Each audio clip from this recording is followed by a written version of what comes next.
Segue-se o espaço onde vamos comentar o fim de semana desportivo com José Cancela Moura. Boa noite, Cancela. Obrigada por estar aqui.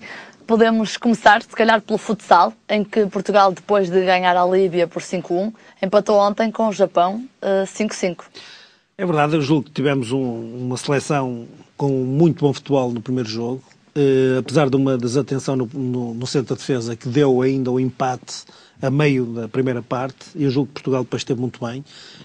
É também importante dizer que a Líbia não é, obviamente, um adversário de muito peso, mas foi muito importante entrar a ganhar deste modo.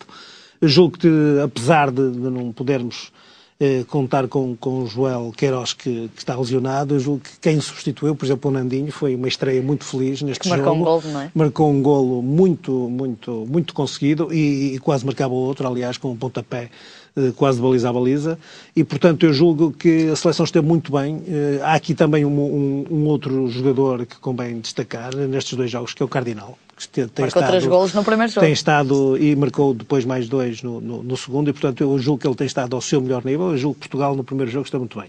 Eu confesso que contra o Japão é incompreensível que uma equipa que está a um passo de se poder qualificar para a fase seguinte e estar com um confortável 5-1 no marcador, se deixa empatar, sobretudo com uma seleção do Japão que, como eu digo, está numa fase de evolução muito interessante, tem um selecionador espanhol, tem jogadores estrangeiros como o Ricardinho, que joga no seu campeonato, e portanto a modalidade no Japão está a evoluir muito consideravelmente, mas de todo modo não é uma seleção de peso. Aliás, eles no fim do jogo festejaram como se tivessem ganho e estavam a amealhar o primeiro ponto da competição. Cancela, sem dúvida que o facto de Portugal ter estado a ganhar por 5-1 foi uma pena, não é? Porque depois acabou por deixar o jogo empatar. Mas também não é à toa que este grupo se chama o Grupo da Morte. Foi intitulado assim, não é? Acredito que sim, mas Portugal tinha o dever, aliás, Portugal portanto, já tem credenciais noutras competições internacionais.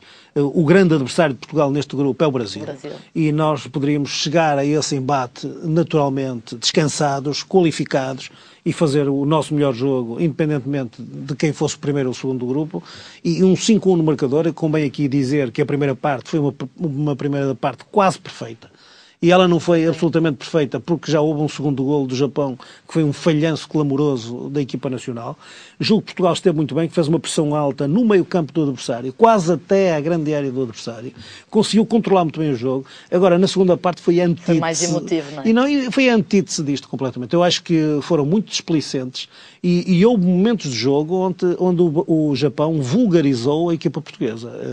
Aliás, a estratégia do guarda-redes avançado é sempre muito boa para quem ataca, mas também é muito perigosa porque pode haver um contragolpe que Portugal nunca conseguiu, portanto, nunca conseguiu fazer isso com o risco com que estava a jogar o Japão. E, portanto, eu admito que, efetivamente, a segunda parte é uma segunda parte para esquecer. Aliás, o próprio treinador português, Jorge Brás, veio dizer, e muito bem, que Portugal teve momentos muito maus e, portanto, houve ali, de facto... E que não soube lidar à altura com a pressão, não é? É verdade, e que não esteve, e para além de não saber lidar com a pressão, esteve absolutamente irreconhecível.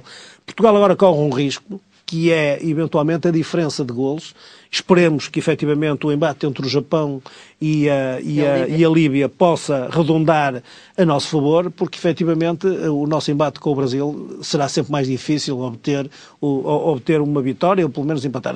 Não digo que não seja possível, mas nós sabemos que o Brasil, como campeão do mundo e com todas as estrelas que tem neste momento, para Portugal será um adversário forte demais, pelo menos nesta fase. Mas é verdade que nós poderíamos ter salvaguardado este risco de não ficar qualificados para a fase seguinte se efetivamente bastava gerir o resultado. Eu julgo que a equipa portuguesa, pelas facilidades e, diga-se, pelo mérito que conseguiu até o 5-1, eu julgo que entraram numa segunda parte de uma forma um bocadinho mais displicente e julgo que ficaram à espera que o tempo passasse sem terem a coesão, para já a coesão defensiva e a acutilância que se exigia do ponto de vista atacante. tanto que do outro lado o Japão acreditou sempre e a prova sim, foi sim. que... Eu não tenho dúvidas disso, porque, atenção, que marcaram 4 golos sem resposta durante ainda a primeira e depois toda a segunda parte. Portanto, Portugal, quando voltou a reencontrar-se, nos últimos 2 minutos, ainda acabou por conseguir, pelo menos, fazer 2 ou 3 tentativas e esteve com 2 ou 3 oportunidades de golo nos últimos segundos. O que significa que Portugal, este adversário estaria perfeitamente ao alcance, mas julgo que efetivamente estamos a correr um risco que não deveríamos correr. Eu julgo que isto deverá servir de lição, de aviso para aquilo, se Portugal vier a ser qualificado, para que os jogos a seguir não possam ser encarados com esta negligência. O jogo com o Brasil é na próxima quarta-feira às 10 horas da manhã. Passamos agora para o hóquei em patins, em que Portugal também, a seleção, é campeã da Europa de Sub-20 pela 3ª vez consecutiva, Cancela Moura. É verdade, Portugal é tricampeão europeu. Eu julgo que, pelo facto de estarmos a falar dos Sub-20, esta vitória ainda tem uma dimensão maior. Importa dizer que, ao nível dos séniores, a Espanha tem tido uma hegemonia esmagadora, ganhou os últimos 14 títulos internacionais, e Portugal, com estes 3 títulos europeus, é verdade que já perdeu o título mundial para a Espanha nesta categoria, em 2011, mas a verdade é que, efetivamente, este tricampeonato é muito bom para a seleção nacional, sobretudo porque projeta para o futuro, talvez, um maior equilíbrio para os confrontos a nível de séniores e também, no fundo, permeia uma grande capacidade de trabalho ao nível dos escalões de formação.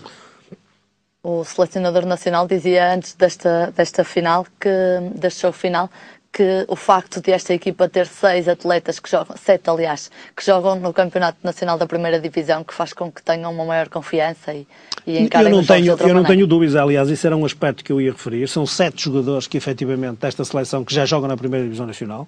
Aliás, um deles, o guarda-redes, o Hélder Nunes, do Futebol Clube do Porto, incluiu inclusivamente a convocatória dos séniores no último campeonato em Paredes. Mas não foi o único, o Telmo Pinto e o Gonçalo Alves também. Eu estou-me a referir sobretudo a este em concreto, por causa da consistência do 5 inicial da própria seleção e da forma como eventualmente uma equipa destas se prepara para uma competição internacional. E é evidente que o selecionador nacional referiu, até ainda antes, e eu aqui gosto de referir exatamente aqueles agentes desportivos que ainda antes das competições falam de forma aberta, partilhada com as pessoas sobre as ambições, sobre a forma de trabalho.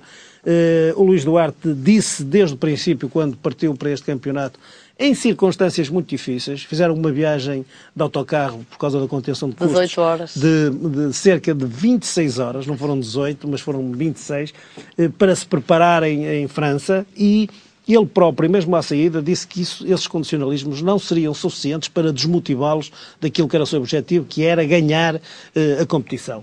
Ele diz que esta vitória, que no fundo, e disse-o isto antes, deve-se a muito trabalho, a muita humildade e a muita ambição. E não tenho dúvidas nenhumas que uma equipa que com estes condicionalismos todos se apresenta em campo e fez goleadas, por exemplo, com a Inglaterra nos quartos de final de 14-1 ou de 20-0 na fase de grupos, julgo que de facto consegue garantir a supremacia relativamente aos demais. Cancela, uma goleada também, mas no futebol sofreu o Boa Vista este fim de semana. Ontem com o Fafo. É verdade, também é verdade, é uma coisa um bocadinho surpreendente, porque depois da primeira... Uma goleada das antigas. É verdade, o Petit provavelmente está a experimentar agora como treinador uma certa infelicidade, o Boa Vista vai de mal a pior. Como se recordam, o Amandio Barreiros, o primeiro treinador, ainda só estamos na 7ª jornada, mas foi substituído para dar lugar ao Petit. O Boa Vista está numa classificação muito desconfortável, tem 12º lugar na zona norte da 2ª B, vai receber o Infesta na próxima jornada e vai, provavelmente, tem aqui uma possibilidade de poder distanciar-se, mas está num lugares muito perigosos. Convém dizer que este ano a 2ª Divisão dá uma descida direta, praticamente para os distritais, porque vai acabar a 3ª Nacional, e o Boa Vista tem 7 pontos, ganhou, como disse, na 6ª jornada por 2-1, as pessoas, eventualmente, os adeptos, estariam muito à espera que o Boa Vista retomasse, no fundo, aquilo que é o objetivo, que no fundo o Boa Vista tem tentado conseguir alcançar os lugares do passado e, portanto, ano após ano tem sido essa a expectativa, mas efetivamente julgo que os adeptos começam a desesperar. Eu já vi alguns comentários um bocadinho preocupantes de se brincar aos treinadores, de que a direção prometeu houve muitas promessas eleitorais, houve muitos regressos de antigas estrelas e até neste jogo, diga-se de passagem, porque também é importante que se diga, o Boa Vista reduziu para 2-1 no princípio da segunda parte e quase marcava 2-2. O Fari mandou ao poste e, portanto, depois daí foi um descalabro, porque quando se diz das crónicas do jogo, cada bola que era perdida pelo Boa Vista dava um golo na sua baliza. Portanto, vamos aguardar para ver se efetivamente o Boa Vista consegue inverter esta tendência menos boa que efetivamente está a viver. Aguardar, vamos também para a próxima semana para continuarmos a falar e a comentar o fim de semana desportivo. Obrigada, Cancela, até para a semana.